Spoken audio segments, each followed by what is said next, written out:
Hey everyone, how's it going? Welcome back to another episode of the Infatuasian podcast. We have a super fun show for you today. We're going to be speaking with podcaster Emily Kwong. And Emily is the host of Shortwave, a science podcast on NPR, but she just recently launched a more personal project called Inheriting, which is also on the NPR network, where she talks to people, usually people of multiple generations, about some of these pivotal moments in AAPI history and how it's affected their family. And it's really good. It's really good. So I'm so glad to have Emily on, and we're going to talk a little bit about how this podcast formed and some of the behind-the-scenes details of it. And you know me, I don't like to talk alone, and so I was trying to think who might resonate with this mission of this podcast called Inheriting. And I thought of our co-host that we've had before, Sarah-Soonling Blackburn. So Sarah's back. Hey, Sarah. Hey, Curtis. It's so great to be back. Welcome to the 3-time club. Hey, I feel special. If you come back 5 times, I'm supposed to get you like a smoking jacket and your name goes on the wall. No, of the you need studio. to make the Infatuasian calendar, but it's just like my face every month. What month do you want to be? I want to be all the months. No, all the months. Whoa. Kidding. Easy. And if you recall, Sarah's calling in from Oxford, Mississippi. How sweaty would I, if I went for a light jog around the block, how sweaty would I be today? How hot is it today? You would be the puddle. That'd be soaking. Oh man. I don't mind a little bit of heat, but I don't love humidity. I love it. It just like steams out your pores. I mean, it's not, my hair sticks out, but hair gets a little curlier. It feels so great. But I'm Malaysian too, so. And I was born in Thailand, so hot and humid feels like home. Actually, we're going to talk about that a little bit, about some of these Asian traits that we have inherited. And so your people are tropical. Very much so. You got the tropical side, not the England side, I guess. But so we just got off the phone with Emily. How fun was that conversation? Oh my gosh, she's incredible. We could have talked all night, like you said, when we were talking to her, just hearing her thoughtfulness, her approach to storytelling, her approach to history, and the way she balances, difficulties and awful things that have happened in the past with rebuilding relationships with, family and community, and all of that is just so. She does it with such grace and with such care and with such learning. And I feel like both this conversation with Emily is something that everyone should listen to, but also Inheriting is something everyone needs to listen to. Absolutely. And, so it sounds like a really super heavy podcast, which it can be a little bit, but she is super fun. Yeah. Kind of a goofball, like really, really fun. Like the minute she logged on, it was like she's coming at us. Just energy. I love it. Yeah, she brought that's a good way to say it. Yeah, such good energy. So I know you'll enjoy this episode if you listen to it. And we are going to jump off of this call and get into our call with Emily in just a second. So as usual, thank you for listening.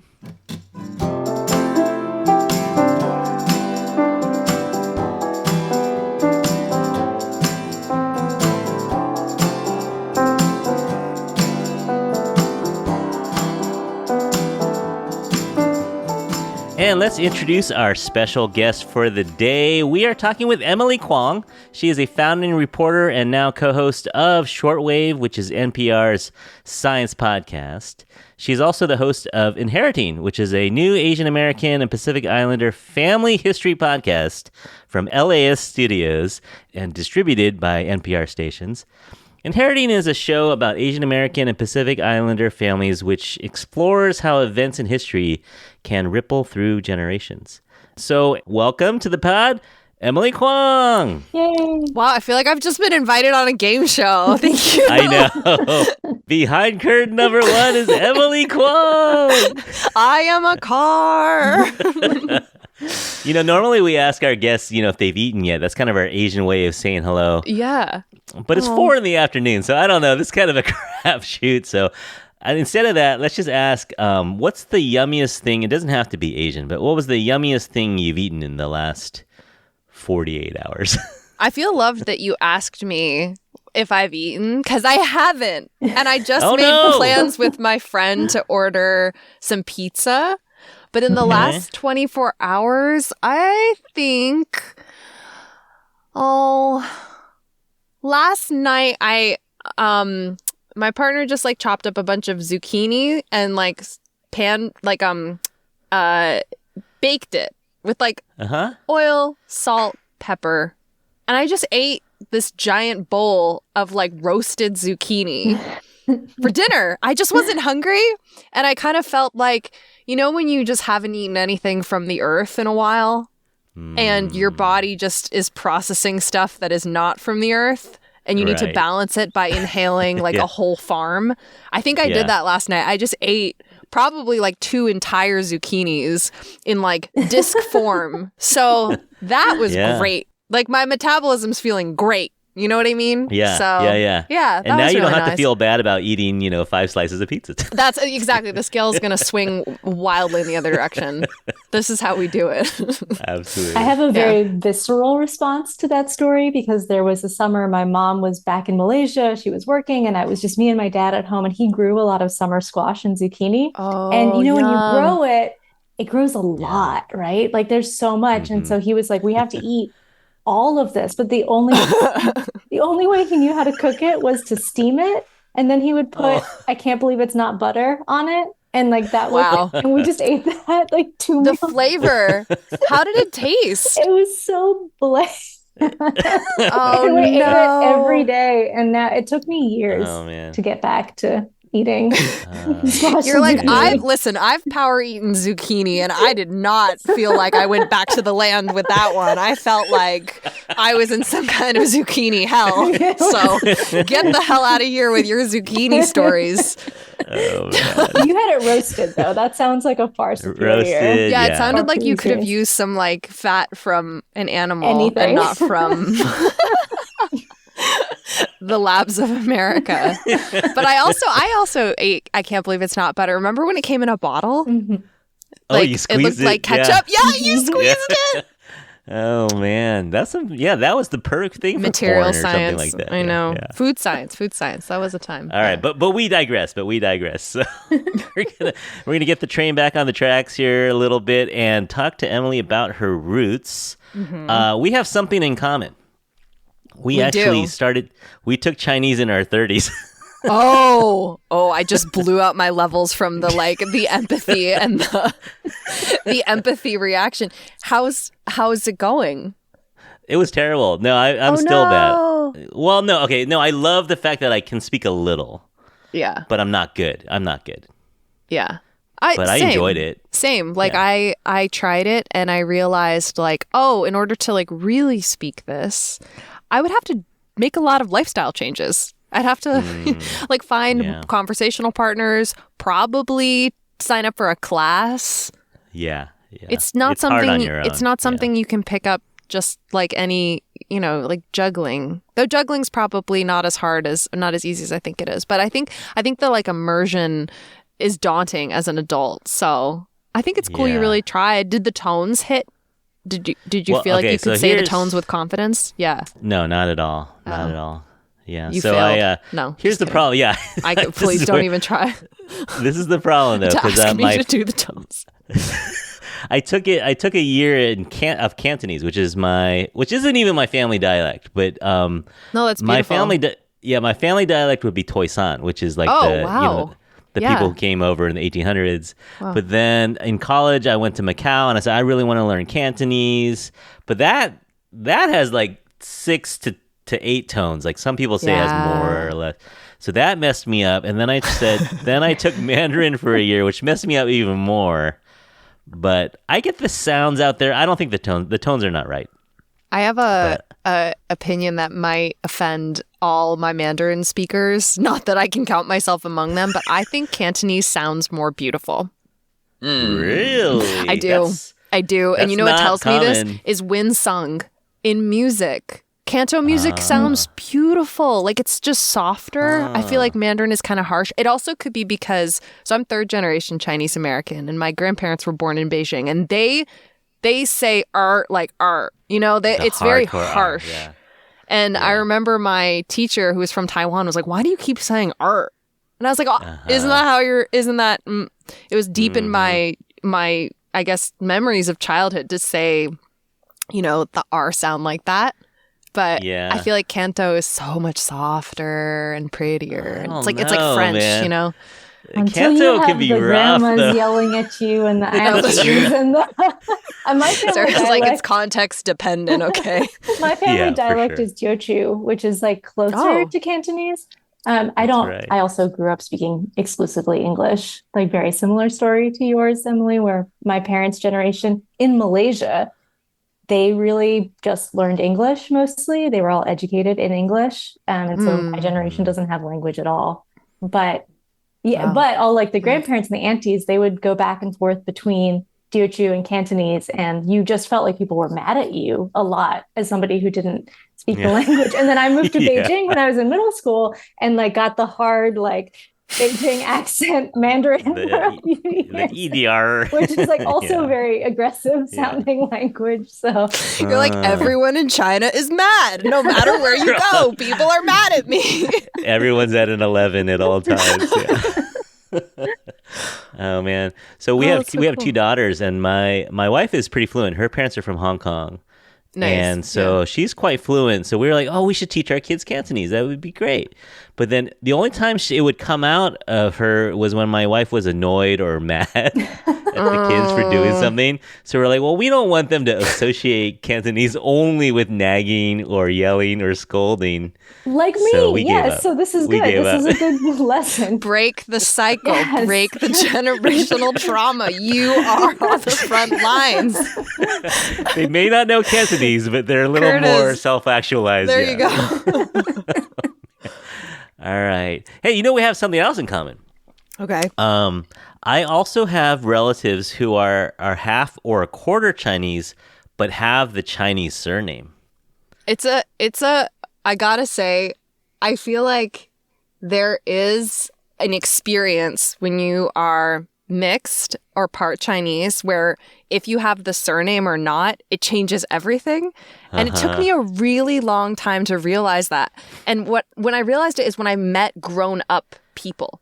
And the people who had the surname, I felt like we never had to go around like defending our existence in the same way. Because on paper, people would just be like, oh, you're obviously Asian. And then if you showed up and you didn't look Asian in their stereotypical like cartoon cutout of what an Asian is supposed to be, then like joke's on them, right?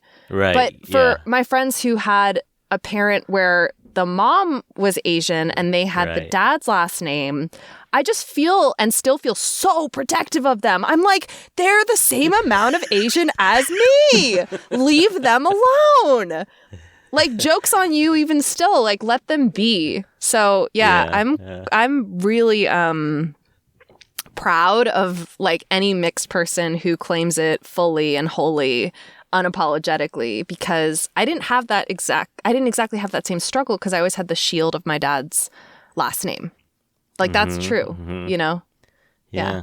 I don't know if you've felt. Well, Sarah has a story. Yeah, they gave her the hyphen. Yeah, because I have my dad's last name was Blackburn, which is like a very, very white name, but they gave me the hyphenated first name of Sarah-Soonling. So I guess that was their way of like. Your mom's so badass. Keeping it. Yeah. Have you ever asked her about it? Have you ever been like, Mom, did you ever consider like just doing the marital thing and giving me the dad last name? My mom is very strong-willed, and so she never took my dad's last name either. She's a Hang, which in Mandarin is Wang, but she's Hang in Teochew, and that's like she claims it, kept it always, and all of my cousins who, my mom, one of her siblings married a white woman, and the other one married a Chinese woman. So like my cousins' generations, we are different amounts of mixed or not at all mixed, but we all have an English or a Western first name and then like a Chinese next name. But it's interesting because in every family, like they did a different system. So I have the Sarah-Soonling. My cousins are like, one of my cousins is Sarah-Soon-May. So like the hyphen's like a totally different place. The ones who are in Malaysia have no hyphen at all. It's just like, So it's funny seeing how people try to use the names to keep like that claim on culture, right? As a way of like signifying belonging and the foresight to do that. Because like you, I have friends who don't have an Asian sounding name at all, but Right. are, quite a bit Asian, and their experience through the world is so different. Yeah, these markers are so arbitrary. Yeah. And I think that's why I love pushing back on them and challenging them. And sometimes the people you have to push back on hardest are fellow Chinese Americans, Asian Americans, who I think it's changed a lot. I don't know how it was for you when you were a kid, but like growing up in Southern Connecticut as I did, there were no Chinese Americans to be seen. We had to go to like a different town to get Chinese food. My dad was like the only Chinese person for miles. And this isn't to say like I suffered because of it. It was just kind of the reality. But I think as I get older, I find people are just so much more informed. So it's just gotten a lot better. At least in my area of like where I come from. Maybe my bar is really low. I don't know. Yeah. Well, let's see. So you went to New York for college, though. So that was wonderful. Yeah, I would imagine that'd be like, whoa. Yeah. There are others like me. I felt like I was home. I always felt more at home in New York than I grew up in Southern Connecticut in a suburban town, and it had the grandparents nearby, so the free childcare. It had the excellent public schools where I developed a massive perfectionism complex that I'm still like healing from. Like I was, told I mean, I think I internalized a lot of messages that weren't good. So I think getting to New York was really liberating, and it's where I discovered radio. Like Curtis, I saw that you started making your podcast during the pandemic. Like you had a microphone and time. Yeah, basically. And I'm wondering, like, were you lonely? Was that the impetus, or was it like curiosity? No, we were trapped together. So I have little kids at the time. They were like 3rd and 5th grade, and we were all here, and I was teaching high school on Zoom. But then then it was kind of like not necessarily lonely, but just the desire to reach out to others and to get positive stories out there made me want to do the podcast, during that time. How about you, though? Was radio kind of a way of connecting for you? Yeah, I think I was looking for a way to explore writing outside of academia. And I saw this flyer. I went to Columbia University, and I saw this flyer in Lerner Hall, the student center, with a clip art picture of a microphone, and it said WKCR News Department. And I was like, what news on a college campus? And now, I mean, WKCR and the Columbia Spectator, the student paper, led the coverage of the encampments in support of Gaza and Palestinians in this recent, spring we just had. So student journalism is so important. It's absolutely part of my roots as like a journalist, as a storyteller, which is a word I use in like air quotes because I feel like everybody is a storyteller. It's like, have you lived? You're a storyteller. Right. And I really am grateful to that flyer because it was the first time I got to step into a radio station. I got to see a board that looked like a space shuttle control booth and learn this incredible technology of broadcast where you can be one person talking to unseen hundreds, thousands, millions, and the intimacy of it and all the things we say about podcasting now. But this was like 2010. This was pre-podcasting. This was when Serial was just a twinkle in Ira Glass's eye. This was before people had smartphones or recording devices at home. I was just this like lonely sophomore in college who was very disappointed with like the ways that academia kept work so separate from community and the public. Like you know, academics, unless you're really successful and well connected, a lot of those books, they don't get read by regular people. They kind of get read by fellow academics. And so my roots are in student journalism because I really loved writing, but I also loved sharing. I wanted to be able to interview people, but then share it back with them in words that were like accessible, that weren't coded in like academic jargon. And you know, this is of course Columbia University higher ed. I think there's so many schools that are not nearly as like elitist in that way. And I really admire colleges that foster all kinds of communication and learning. I just felt at the time like, oh, Columbia's this is feeling a little bit like upper crust. And I'm not. I'm like eating pizza on the floor in the college radio station. You know, that's not, I'm like not interested in airs. So I felt really at home there, and I've been making radio ever since. I've been making radio for my 15-year anniversary of making radios next year. Awesome. Yeah. And so you had a little journey. Well, we don't have time to get into all the Alaska stuff, but you were up in Sitka for 4 or 5 years? Yeah. So I, much as I loved living in New York, I was really burnt out from city life. And on my mom's side of the family, my grandpa is from Maine. And so I had this concept of like how life could be in a rural place, from the places we'd go to, the places we'd frequent in Maine that were tied to his childhood, places like Sanford, Maine, or there's tourist towns we'd visit like Kittery or York. And I ended up getting married there years later and marrying someone from Maine. And I think I've just always been called to like coastal places that are small because of this love I have for my grandfather on my mom's side. He was so calm and gentle and so like, it's not what you do, it's who you are. And I feel like I needed to discover who I was outside of what I did, which is not easy to come by in New York. New York is so outcomes oriented. It's so products, success oriented. Yeah. And so after temping at WNYC, which is the NPR station, which is the NPR station that makes Radiolab and On the Media and some fan favorites, I was talking to a friend of mine who had just done this fellowship in Alaska, and she was like, Emily, you want to get out of New York and be on the radio without having to scrape your way through the temp program at WNYC? I think you should apply for this fellowship. And it was a 7-month community reporting fellowship at KCAW Sitka, which is a community station on the tip of Baranof Island in southern Alaska, in southeast Alaska, an island that has more brown bears than people. It's in the middle of a rainforest, and its population is about 8,000. Wow. And I could start reporting the moment I got there. And I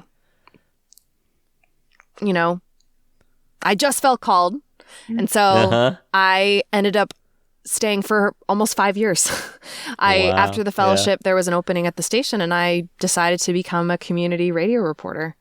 And that's where I really refined all the things I began learning at Columbia: how to interview people, how to structure stories, how to represent like what people are saying in the way they intend, because people don't always communicate perfectly, because no one communicates perfectly. So you have to be listening really carefully. And I love practicing that. And I got to practice it a lot in Sitka and make mistakes and learn from them and cover everything from protests to vigils to parades. I got to watch kids grow up. I got to follow up. It was the best job ever. And it kind of taught me it gave me the ethical framework that I use now in journalism, which is very community oriented. Yeah.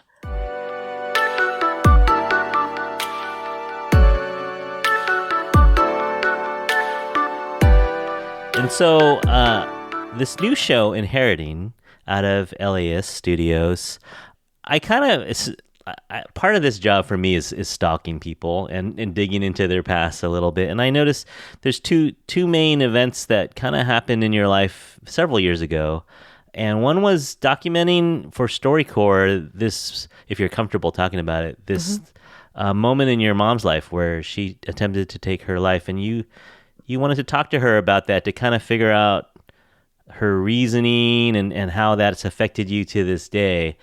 And the other story was the moment where you were talking with your dad about how he kind of lost his Chinese culture. And so it's kind of, I see like your journalist instincts are touching on your family as well. Were those kind of the roots of Inheriting when those two stories of investigating your own family and figuring out how these things? Oh, you're shaking your head no. No, I'm saying like 100%. Okay. Can you believe I put my parents through that? Can you believe that I was like, hey, can I talk to you about what may be a core trauma? Also, is it okay if I put it on the radio? Can you believe I did that to them? What nonsense. What nonsense. Like, they could have reined me in any time. But that's a gift too, right? It's like the gift of your care about it for them. So I know it feels like it's exposing them, but also it shows up a lot in Inheriting where people say like, I didn't think that my mom or my relative would share this with me or like would be willing to be interviewed. And then they did. And there's something about the microphone, the presence of the microphone that allows these conversations to happen where maybe it is even more uncomfortable to just sit down with your mom or dad and be like, hey, tell me about your traumatic event without any kind of like a so what to it. Whereas like the purpose of the storytelling is that there is a so what to it. It is because other people, it like universalizes these experiences that many of us are having and helps us see them in different ways. Maybe I'm just like, no, you're right. The whole thing. No, it's like a magic trick. And I think that I saw the magic trick work throughout my time as a community reporter, as a radio teacher. I did teaching before I did making. I helped kids make documentaries at WNYC. That's what I worked for, this really cool company or organization called Radio Rookies. Anyway, the point is I saw it happen when I was a community reporter, when I was an international correspondent or pretending to be for 6 months. And I was like, I think this can work with the most high stakes conversation of all, which is my parents. And yeah, the backdrop to all of this is like, in both cases with these two conversations, I needed to do some repair work with my parents. What do I mean by that? I think when you are growing up and you witness stuff you don't understand from your parents, you can go like 20 different directions with that. Yeah. And for whatever reason, my direction later in life became, I want to understand you more rather than I'm going to act like I didn't see that. And who knows why? Maybe it was journalism that gave me the courage. Maybe I have a unusually high threshold for hard things. Like I walked some coals in a past life. I don't know.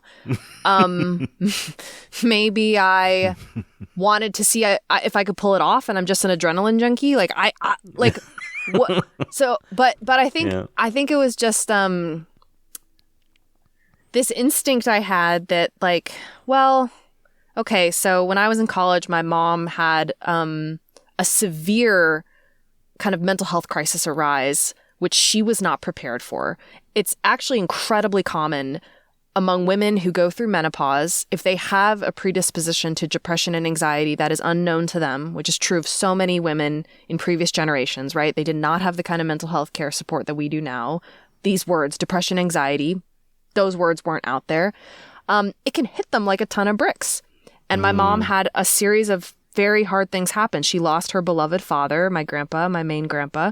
She was going through menopause and work was really stressful. And she had a psychotic break. And so I saw like the strongest woman I know go into a psychiatric hospital and try to recover, but ultimately get so sick that she attempted to take her own life. She survived. And I had a very hard time looking her in the eye after that. Because I was so angry, scared, but also because I had been struggling with depression my whole life. And I was like, wait a minute, did I get this from you? And you never told me? And oh, the betrayal. And I laugh about it now only because I just don't want anyone listening to turn off the podcast and think like you can't survive something like this, because you can. And I think the reason that I survived this is because I actually just talked about it with my mom. I created an occasion for us to talk about the worst day of her life and gave myself the condition. Sarah, you put it beautifully, where because of the intentional situation of an interview, I had to look her in the eye. For 45 minutes, I had to look her in the eye. I played myself. And I put myself into an emotional situation where the love that we shared would overcome my fear. Like, it had to. That was the only way to, like, do this right. And my professional instincts would hijack my fears, because I know how to do an interview, right? You got to look at people. So, and you had a job to do. I had a job to do, and that happened. And it was the beginning of us repairing our relationship as a mom and daughter. It was the beginning of us having many, many, many, many, many more honest conversations about mental health. And, you know, years later, we ended up sharing that story on NPR, which was a separate decision. Like, the decision to share it came 5 or 6 years later, because we felt like it might unburden her and also might be helpful for other people to hear what it's like to survive a suicide attempt when it's so unbelievably common. You know, most people who attempt suicide do survive. So that means there's untold thousands of people who are carrying this secret, or family who are experiencing that. And then there's untold thousands who lost someone to suicide. And some of whom are my very close friends that I've made over the years because of sharing this so openly. So, yeah, I definitely have drawn strength from that experience in shaping Inheriting, which this Asian American and Pacific Islander history podcast is all about, like, talking to your family about impossible things. And in this case, it's all questions about how some moment in history shaped your family and shaped your relationships. Yeah. And with my dad, the conversation was about how he lost his first language, which was Mandarin Chinese. And that conversation changed our relationship, like, in ways that I've never talked to him about it, because I think it meant more to me than him. But I will say this, you know, he said in the story, like, that when he's dying, he really thinks his last words will be in Mandarin. And that has given me some resolve to learn it for real and make sure that I know it well enough I can speak to him in that moment. That's the kind of thing that, like, under what circumstance would I ever have realized that? I might have realized it, like, on his deathbed, but it would have been too late, because I can't learn Mandarin just by wanting it. It has to... Relationships require intention. And I think you can build a relationship with your parents that also involves setting boundaries, telling them how they hurt you, revisiting painful moments in the past with the aim of repair, maybe distancing yourself from them for a while and coming back to it. Maybe you can't talk to them at all because, you know, there's an abuse component there, a trauma component there. I just think that, like, I guess what I would say from my experiences of interviewing my parents is, like, you can do something about it. You don't just have to stay in a stuck position and feel powerless forever. Like, I'd be so sad for anyone who just felt like they could do nothing in regards to their relationship with their parents. You can do something. You can decide. That's most of us, I think, out here.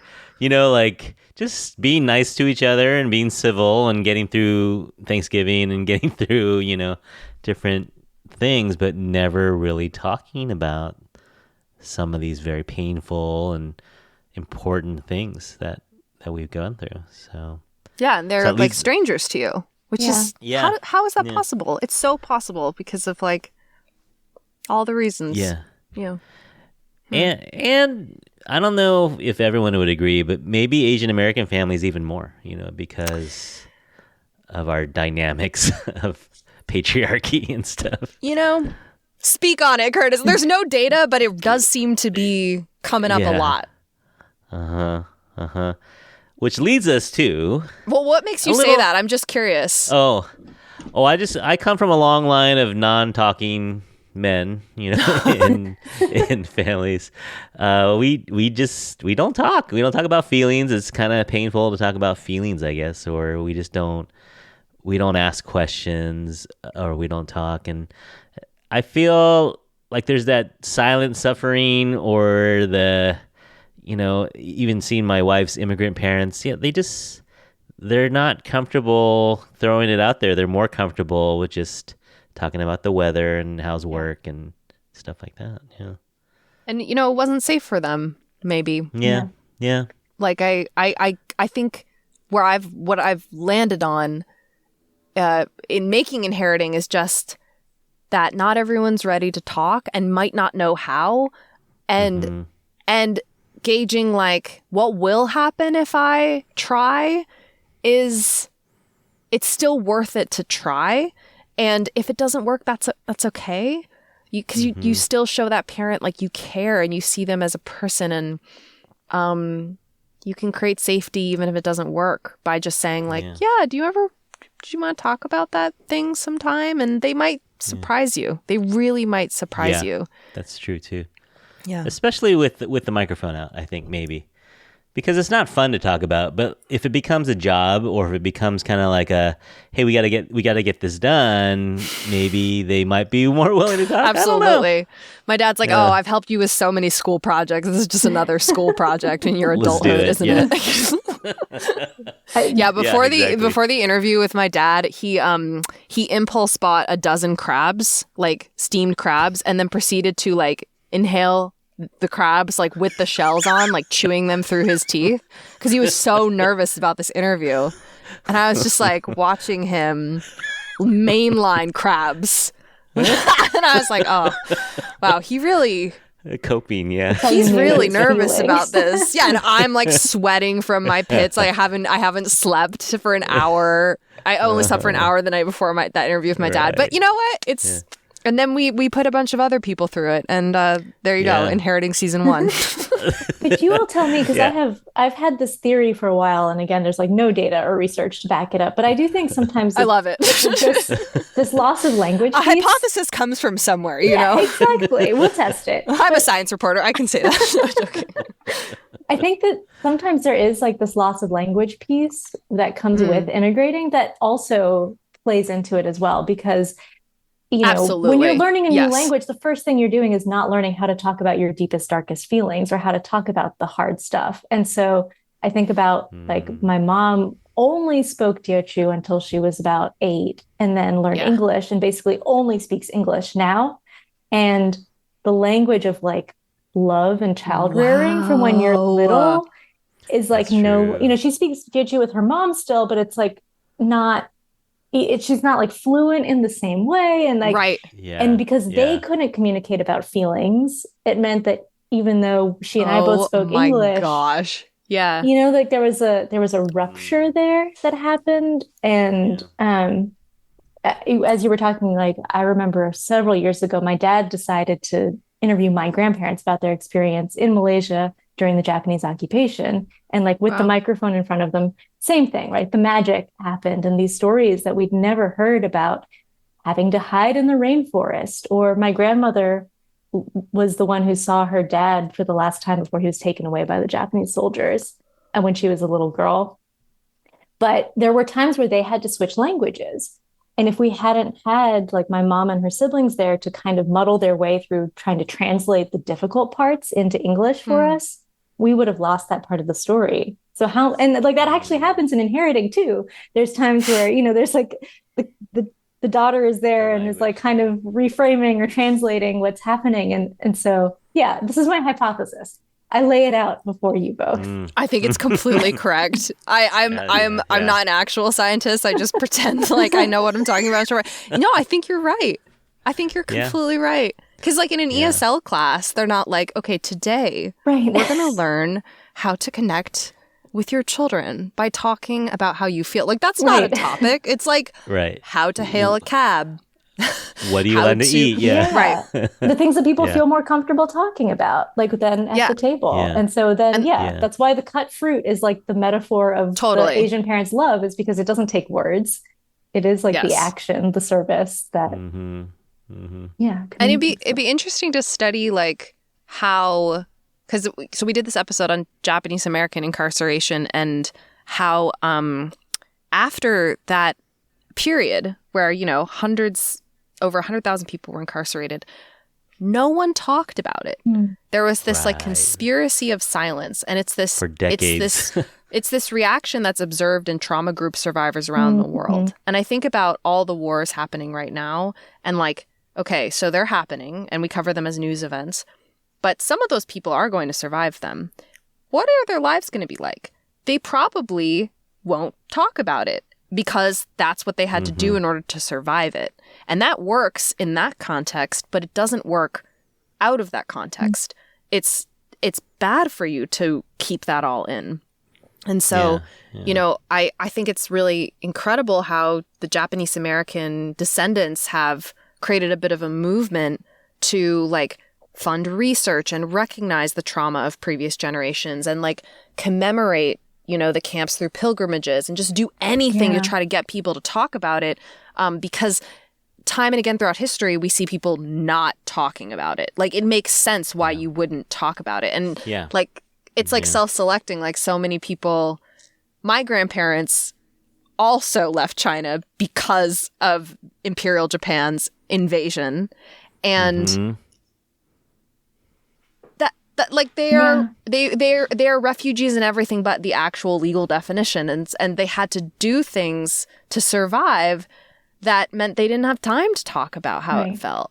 And it worked then, but it certainly didn't help later. And so it's brave. It's brave of parents to like have these kids looking at them being like, okay, now you're going to talk about your feelings. And you're like, what? Why?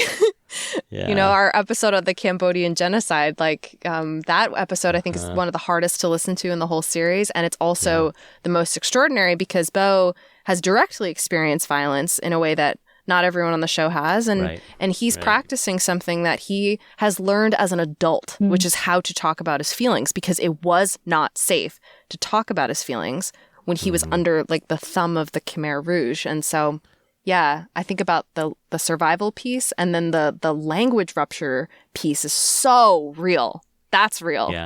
Yeah. So we've talked about a few already, but you pick people, and it's usually multi-generational. Usually you have, not always, but sometimes you have someone you have some teenagers or young college age kids, or sometimes you have adults as well. You know, like we have like kids and parents. We have siblings, grandpa, granddaughter. We have a married couple. September 11th episode. Right. And so one of the family members has gone through something traumatic, and some of the biggest traumatic, I would say historic, but yes, the Venn diagram of historic and traumatic appears to be a circle. Historically traumatic circle. Especially for, you know, and if you think about it, the last 3 or 4 wars have all been in Asia. You know, all the wars that America's been involved. Funny? Isn't it funny? Yeah. Look at that. I wish more Americans thought about that. Anyway, go on, Curtis. Go on. So this history, aka trauma, has come to families for this is so funny. Over 100 years, right? This is cathartic for me. Yeah. Okay, good. Like over 100 years of history here for some of these. Some of it's more recent, 9/11, obviously not that long ago. Yeah. But you have some from the 70s, some from the 40s, some from the 90s, and it's just so. Let me just go through a few of them, just because we talked about. We have from the 1992 uprisings in LA from after the Rodney King verdict. You have that. We talked about Cambodian genocide. One that doesn't get talked about a lot is the Japanese and U.S. occupation of Guam. That was that was a really interesting story. Of course, Vietnam War, and then also how does 9/11 affect our Muslim Americans? And then you have one that's really interesting and kind of really local for me is you talk to a Filipino American activist from the 60s and 70s, and his niece. It was niece. Yeah, right? Nicole Salver. Who was sitting in class at SF State, and they're some ethnic studies class, and they're talking about her uncle. All of a sudden, they were talking about some of the ethnic studies movement where they had a sit-in, and they had protests is the right word, or riots. Yeah. They had a protest on campus to get ethnic studies in the 60s, and her uncle was a big part of this. And so this is cool. How did you find these people? How did you pick these people? I know you had a bunch apply, and then you whittled it down to like 8 stories. Like, how did you find them? Well, I think that anyone could do this in their own life. Like, Sure. What you said about how the past 4 wars have been in Asia, and people look at like the tide of Asian immigration. Those 2 things are connected. Mm-hmm. Like, oh my gosh, they're so connected. Yeah. I think about the Minor Feelings book. There's like a quote from that book that this is the line I always remember. I think Kathy Park Hong is paraphrasing somebody else who says, "We're here because you were there." Right. And it's like how colonialism and like Western imperialism has like driven all this. And so I think I just want to say, like, every family on Inheriting is kind of, in my mind, every immigrant family. Like, so many people are here because of these big, capital C colonialism, capital W war, capital V violence events. Like real shit, drove people here. And so I would just, say to anyone listening, like, taking that seriously in your own family can be really eye-opening. Like, when you really, really think about the brass tacks of that, it's eye-opening. Like, I never thought my family had an interesting story. And then I just asked a few questions. So I would say for choosing these families, it was people who were pretty far along in, like, knowing their family history. Like, they just knew it. And they didn't have to do a ton of investigating. Second, they were ready to talk about it, which is another layer. Third, they lived in California. The show was completely donor-funded by Californians. It's made by LAist Studios and distributed by the NPR network. And it was important to us to situate the show, the first season at least, in California, because that's where so much of this history happened. And they either found us through like this call-out form, this Google form we sent around to 300 different nonprofits and professors, and we just told everyone we could, or we found them. So in the case of the September 11th episode, I knew I was looking for a Muslim American family that was involved in activism work to push against the FBI surveillance of Muslim Americans. I knew that's the story I wanted to tell, because that's the part of 9/11 that very few know about and talk about if you're not Muslim American. And I wanted it to be a story of like Muslim American agency and like just a narrative that showed how Muslim Americans rose up in the face of such xenophobia, Islamophobia. And so I just went around to a bunch of South Asian nonprofits. My co-producer in all of this is Anjali Sastry Kurbacek. She's the co-creator of Inheriting. She's my like creative soulmate. I mean, we made this show together. And through much emailing, her and I and the whole team, Minju Park, James Chow, Catherine Mailhouse, and our editor, Sarah-Soonling, who's based in the Bay, extraordinary editor, we just sourced like heck for like a summer. And we found families, sometimes by finding them, sometimes they found us. We pre-interviewed 40 people, and then we chose 7. Yeah. And it was because they met all those conditions. And maybe because they really had a desire to like understand. They had a want, like in musicals, it starts with, there's a trope in musicals, like the I want song, I wish song, I want to be where the people are. Right. There's some things that are true about storytelling. There's some conventions I love breaking, and then there's some things that are just like always true. And like, you kind of can't have a story if people don't have a want, right? Because if you don't have a want, nothing changes. So yeah, they had to have a want. And then we just followed the want. Okay. It was a roller coaster ride. Yeah, but it's fantastic. It's so good. Stressful though. I have to, like you said, like some episodes are hard to listen to. I'm of a certain age. Like when I was in college during the Rodney King verdict, and I lived with a couple Korean Americans, and we were up at UC Davis, but it still felt close enough. We felt like we were we've all been to LA, and we knew Southern California, and just to see the scenes and the hate that was just coming for no other reason than the color of your skin, your hair, and the shape of your eyes, it was tough. So those episodes, I was in a little bit of a sweat listening to some of those episodes, and you talk your guests talk about some very, very difficult things. Yeah. Sarah, you listened to like 4 in a row. You were on the road listening to like 4 of these episodes in a row, which was great, but doesn't take away from the difficulty of the stories. I think that the podcast itself is not difficult to listen to. It's so beautifully done, and the storytelling is really, it just like keeps going, right? Like I was tired, I was driving on a very long, straight Mississippi Delta road and often get drowsy, and I didn't get drowsy at all because I was so compelled by what was happening. But the history itself is what's hard, right? Yeah. But for me, I write books for kids about history, about hard histories. And so often the lesson that I share with young people, and I think comes through in the podcast too, is this idea that anytime you encounter stories of injustice, oppression, violence, all of that, you will also find stories of resistance, of the relationships that we formed, of the communities that we leaned on. And it's that balance of, you don't shy away from either, right? We can't, as people, shy away from either. We can't ignore the fact that these difficult things happen. That's what's causing a lot of the issues we've talked about so far in this conversation, is by, people thinking that they're going to protect their children or protect their loved ones by not talking about it. That actually creates more problems. But you also can't just dwell in like the gory details. And it's also about, how did love somehow function in the middle of all this too? How did resistance and you talked about activism a minute ago. How did activism function in the middle of all this too? People all at the time didn't just sit back and say like, oh, this horrible thing's happening. Oh, well, and that's just as important a part of the story to tell, which comes through really strongly in, I think, the fact that the people you interviewed desired to tell the story to begin with.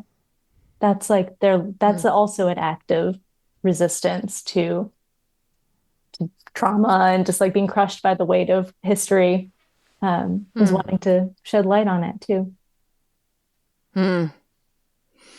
I wish they were here to hear you say that, these 7 folks, because I'm in like text contact with them constantly, and like we were sweating this show coming out. Like I was like, did I accidentally make the most like hard to listen to podcast ever? Like, did I accidentally do that in fulfilling the mandate, which was, it's a history podcast. It's about Asian Americans and Pacific Islanders in California. Go. And I was like, okay, well, this is our history.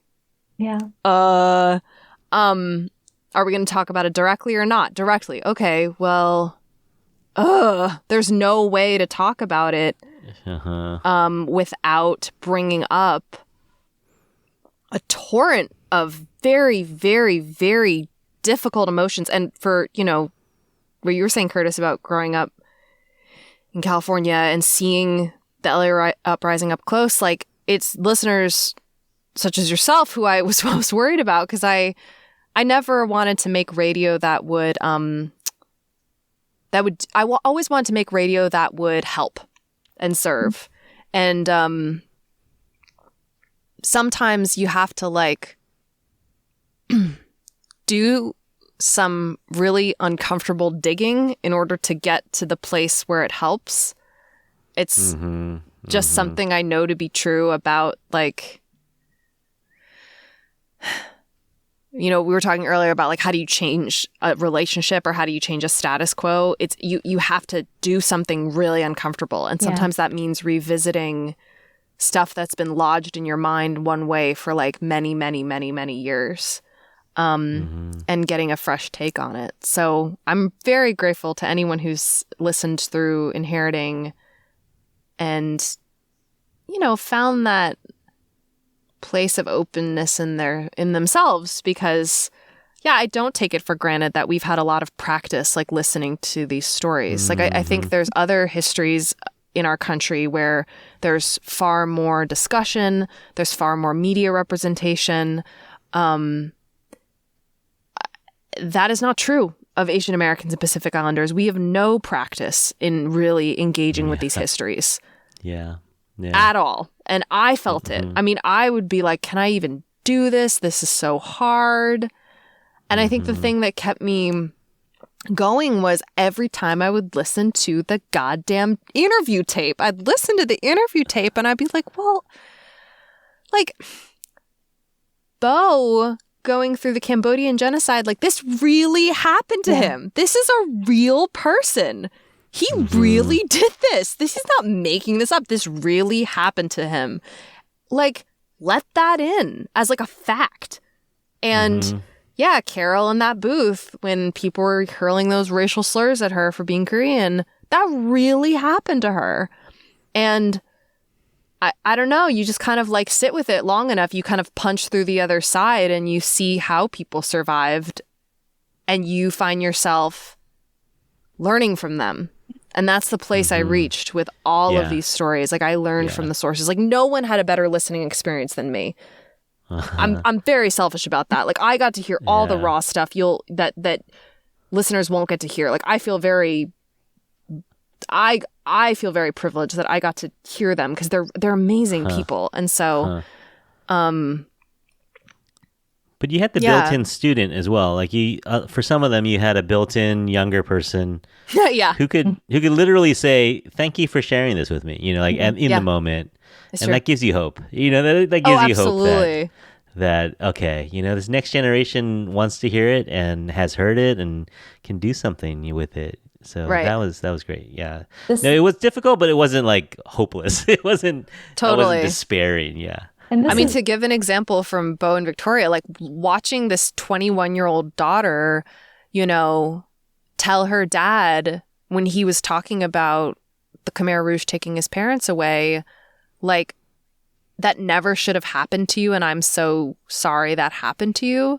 Like, what an act of love from a kid to a parent. Like, because Bo was a child when his parents were taken away. There was no one to tell him that wasn't okay. And to have his own daughter be someone who can say that, I mean, I don't even know how to put into words what that is. That's some kind of like, that's just like the definition of love. It really is. And I felt it, and I saw it, and I don't know, those kinds of exchanges can happen in families. Yeah. If we're willing to maybe not play the roles we've always played, but really just like see the human being sitting in front of us and not get scared of what that is. Yeah. Now, you've referred to this as season 1. Yeah. Does that infer that perhaps there's a season 2?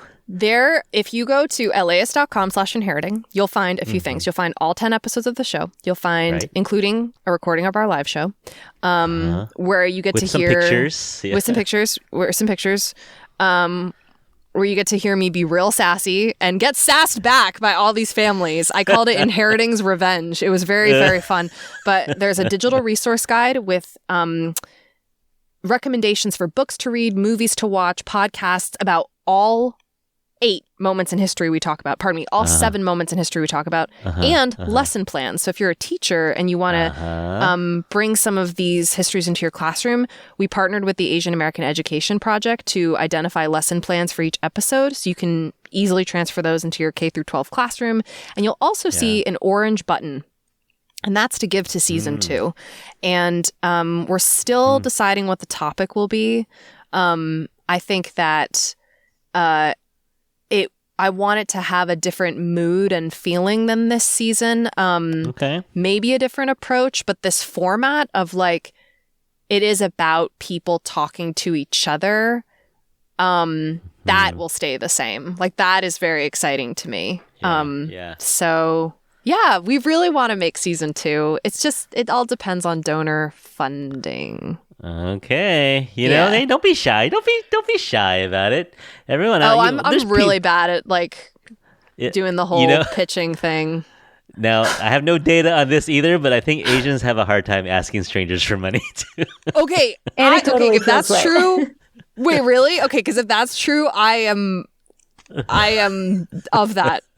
Yeah, I'm cut from that cloth. It's so uncomfortable for me. It's so uncomfortable. Yeah, because we're fighting over the check at dinner, right? So it's like we're fighting over who's going to pay it, right? So like we're not trying to ask someone to pay it.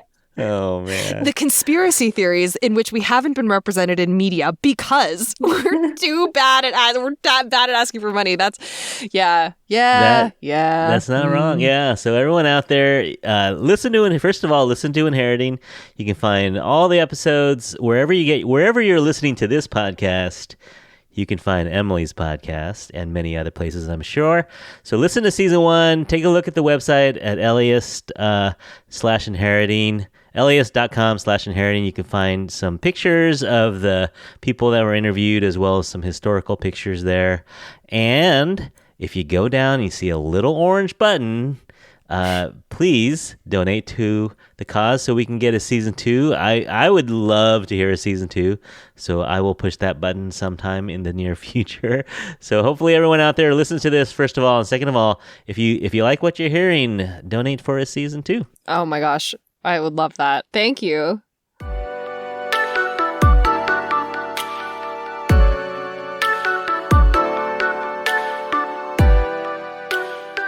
Emily, you have survived our difficult questions. Are you ready for our lightning round? Lightning round, I am. Okay, let's do it. What's your favorite thing about living in Sitka, Alaska?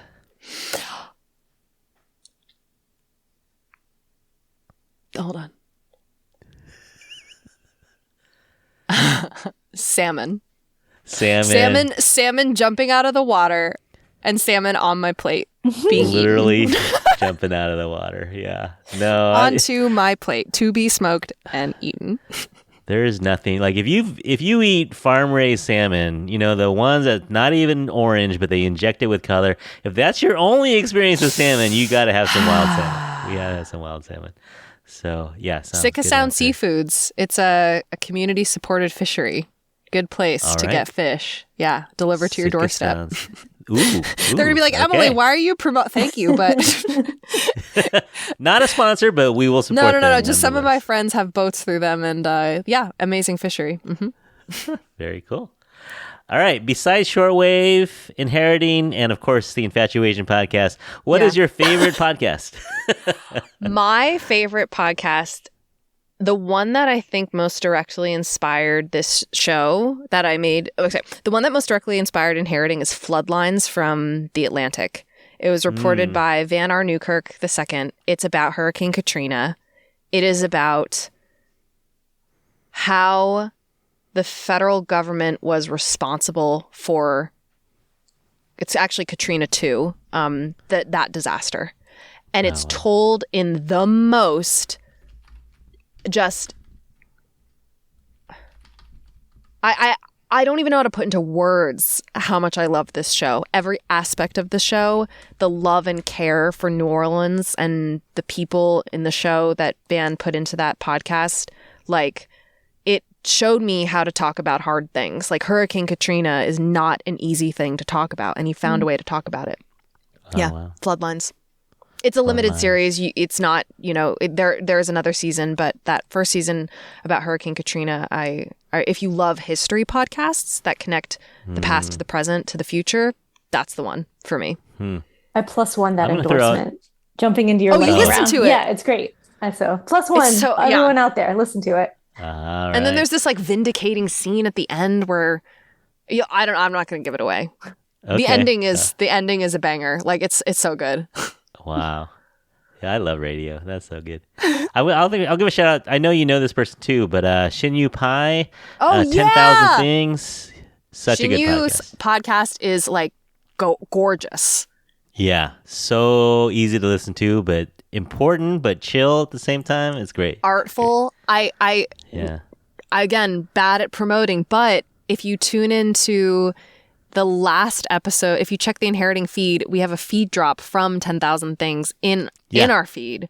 Yeah, I saw that. Yeah. It is, oh God, which episode did we pick? I have to go back and look. But we love that show. And we love, like, I don't know, it's so cool to talk to you all and be in community and stick together the way we are. I know. Like you said, there's only a few of us doing this. So, yeah. Wait, I'll say one more podcast that I really, I guess I love limited series. I loved this show called Dying for Sex from Wondery that came out a few years ago.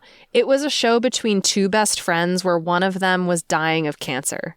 And she decides she also divorces her husband and then decides to have all the sex she's always wanted and has this sex escapade journey, revolution, transformation. And she just tells her best friend about all the wild stuff she got up to. But it's really about their love story as friends and her love of life and herself and her body, because her body's falling apart from cancer and cancer treatment, but she's learning to love her body in a way she never did before. It's oh my God, I love that show. There's so many good ones. Yeah. Yeah. I mean, I can tell you're just a radio nerd. Like, radio is so great. I love radio. I've always loved radio. It's so awesome. All right. I'm stealing this idea from your ERG. What is your favorite Tiny Desk concert with an Asian musician? Okay, so favorite Asian artist to perform at Tiny Desk, who I saw or who just favorite show? Oh, no, you don't. I was going to say, you don't. I didn't know that you actually saw some of these, but favorite could be seen or just heard on the radio. Because I work one floor below the Tiny Desk. Oh my gosh. It's absurd. You just kind of wander upstairs and it's like, oh, there's BTS. That's right. I think that everyone should see Mitski screaming into her guitar. It's an old one, but a good one. And it's before Tiny Desk was the phenom it is. It's Mitski before Mitski became Mitski. It's just like a girl, her guitar, and her emotions. And she's screaming into this guitar. Yeah. In a way that's so like, not for the internet. It's for her. Right. That one. Right. Yeah. That one. And was that the one? She doesn't wear makeup or anything. She just comes in there. Doesn't wear makeup. Blemishes and all. And just, hair is down. Tank top, skirt. She like rolls up and just is herself. Like it's. Oh my gosh, I love that one. I love her. Yeah, she's great. She's great. All right, now your show is called Inheriting, but besides your face and your last name, what is something you inherited from your Chinese side of the family? I saw this question in the prep document and I thought it was so good. And I was like, okay, think of an answer beforehand. And I didn't. Hold on. We got the power of trimming. Don't worry. Okay, I know what I want to say, but I'm wondering if I should say it. Do it. What have other people said? I've never asked this question of anyone before. What? Maybe I should ask this. Or Sarah, you want to go first? What's the most Asian thing about you besides your hyphenated name? Such a good question. I mean, like the obvious things are I cannot tolerate shoes in the house. It's just like completely anathema, and I will get very upset about it.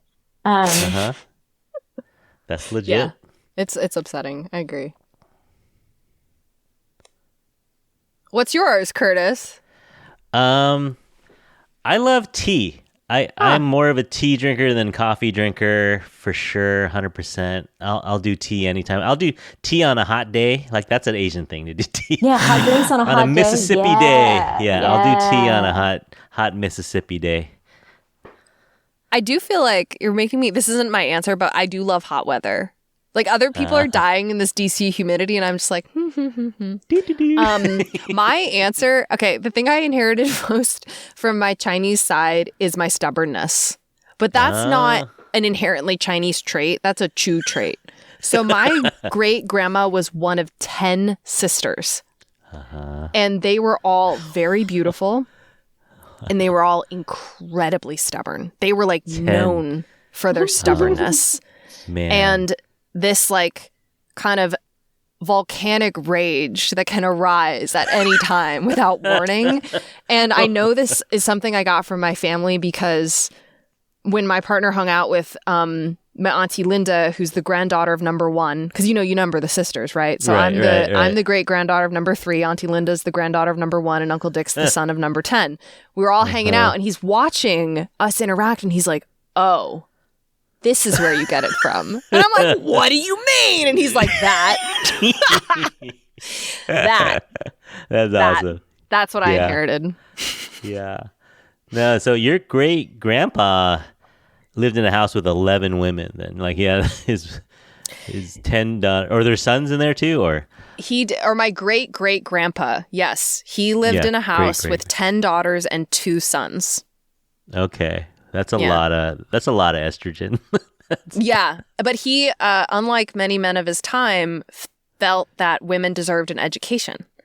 So he either hired tutors or enrolled them in school, and they learned to read and they learned English in like 1930s China. I mean, I know that one of the reasons my family got out was just by sheer force of money. They were wealthy enough that they could get out and arrange means to get out. Exactly. But that like sensibility of like doing it your own way, being educated, being self-taught. Like I definitely got that from the Chu family side. That's awesome. Mm-hmm. All right, and then our signature question is, we ask people who their infatuation is. This is going to be hard for you. Infatuation is anyone in the Asian community that you admire, someone you know or someone you don't know, could be living or deceased. So Emily Kwong, who is your infatuation? Okay. I have 2. I'm not even going to think about it. Wait, hold on. I have two. Grace Lee Boggs. Okay.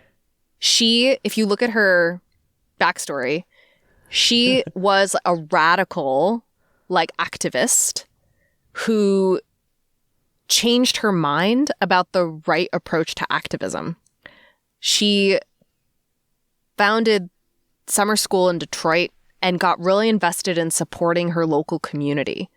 She went from this mentality of like, I need to rage and yell at the system to I need to care for those in my immediate environment.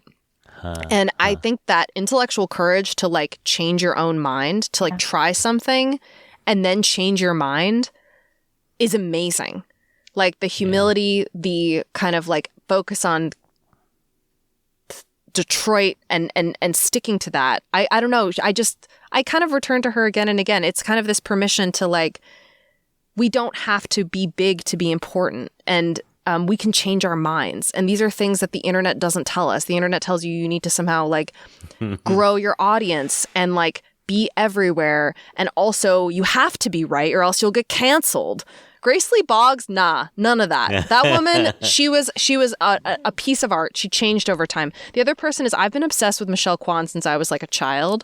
She's been my like number one because she loves what she does in this pure way. And she shared that love with other people so wholeheartedly. Yeah. And even when she lost the gold medal twice on the international stage, she has maintained nothing but grace.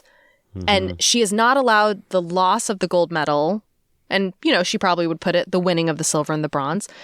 She has not allowed that to infect or take away what she loves about her sport. And I can be so hard on myself, and seeing somebody just like, you know, not achieve their dream at the highest level, but maintain the part of themselves that's true. Like, man, I'm obsessed with her. I would love to tell her that someday, that actually seeing her fall taught me much more than ever would have seen her win. Yeah. Yes. Yeah. She didn't fall. She fumbled. Seeing her fumble taught me much more than seeing her win. Yeah. And the crop of current skaters that are winning for the U.S., Asian Americans dominating on the Olympic stage, they all point to her. Yeah. You know? All of them, right? They all say that we wouldn't be here without her. Yeah. Yeah, sure. and it's not because of what she did, it's because of who she was. And that's the kind of person I want to be, and the kind of people that I want to celebrate, you know, not the biggest, most famous, most anything, just like people like that. Yeah. But we don't always know them because they don't always, you know, become Michelle Kwong. They might just be like your mom or your neighbor. Absolutely. Yeah. And Sarah has a poster of Sarah Lee Boggs on the wall. Grace Lee Boggs. Yeah. Grace Lee you Boggs. do? I have a framed Grace Lee Boggs on my wall Sarah, right here. we are one. Like, I did not see that because my vision is actually terrible. So, like, I truly was not. You know that. Well, that's it's also so cool. dark in here, but yeah. Yeah, that's really cool. She's so freaking cool. She lived to be 100. I know. She only passed away like a few years ago. Oh, man. Yeah. Oh, man. Emily, this has been great. Sarah, this has been great to talk with you guys. We could do this all night long. I mean, I know. If Emily didn't have a pizza date, we could be going another hour. Honestly, if you ever need another person to come on and shoot the shit about anything, I had so much fun. I actually don't do this very much, so that's the only reason I'm here. You're too shy. You're too soft spoken and shy, though. I don't know if you're good for radio. Well. That's why you're here. You're both no, like this is really, really great interviews. Podcast. I just interlope. No, this is only the third. This is my second time co-hosting. I was a guest like you who told Curtis, "Oh, I would love to be in community with you anytime." So yeah, and next thing you know, you're gonna get emails from me. Yeah, Curtis. Next time, if you want to like gather the panel to like tell you about something silly, I don't know, whatever. Yeah. I'm so thank you so much for having me on, and keep doing what you're doing. I will definitely be listening to this show. Oh man, that's so great. Yeah, no, this is, like you said, small community. So happy to meet you. So happy to chat with you, Sarah. Always a pleasure. Always a pleasure. And it was so nice to meet you, Emily. I will be in DC soon, and I might send you a message. Please, maybe, because I don't have Curtis's email. We've just been talking over Instagram. So write me on Instagram. We'll send you our emails. Yeah. Yeah. Oh, I have one last question. Curtis, are you going to interview anyone in your life? Oh, yeah. You know, I need to do my mom. She's getting up there. My dad passed away this year, but I got to do my mom. Yeah, you know, and he had a good run though. He got to be 90. He had no bucket list. His bucket list was empty. So that's a good run. But yeah, I gotta get my mom, and maybe my aunt. My dad's sister is the only one who remembers South Dakota, because my dad was born in South Dakota. And so I want to know more about what, how did they get out there? What did they do? So I need to get my aunt. She's 94. Do it. So I got it. Yeah, I got it. When can you do it? I got to get out there soon. Can you do it this summer? Well, I talked to my cousin, and he said, well, you can interview her, but half the things she says is not true anymore. She's making whatever. I don't care. Yeah, I said I don't care. So I want to do that. Do it. But thank you, though. Okay, so that just about does it for this episode. You can find Inheriting wherever you get podcasts, and I highly recommend going to the website. I'll put a link to it in our show notes, because then you could put a face to the voice and see some of these beautiful, beautiful people and that go with the stories that you hear on Inheriting. And also follow Emily at Kwong Song. She's got a pun for her username, which I always love. So you can follow Emily at Kwong Song on Instagram. And as I mentioned, you can always follow us at Infatuasian Podcast on Instagram or Facebook. And you can write us an old-fashioned email at infatuasianpodcast@gmail.com. You know, I'll always leave these details in the show notes. And thanks, Sarah, for coming along again and co-hosting. It's always a pleasure to be here. I love it, Curtis. Well, you know, you said the fateful words. You said, hey, call me up anytime you need someone to come on the pod. And this is number 3 for you. We're going on the 3-time club. I love it. Yeah, keep asking. I'll keep coming. All right. Sounds good to me. And everyone out there, thank you so much for listening. And so on behalf of Emily, Sarah, and myself, we hope that you're all happy, healthy, and safe out there. We'll talk to you again soon. Bye, everyone.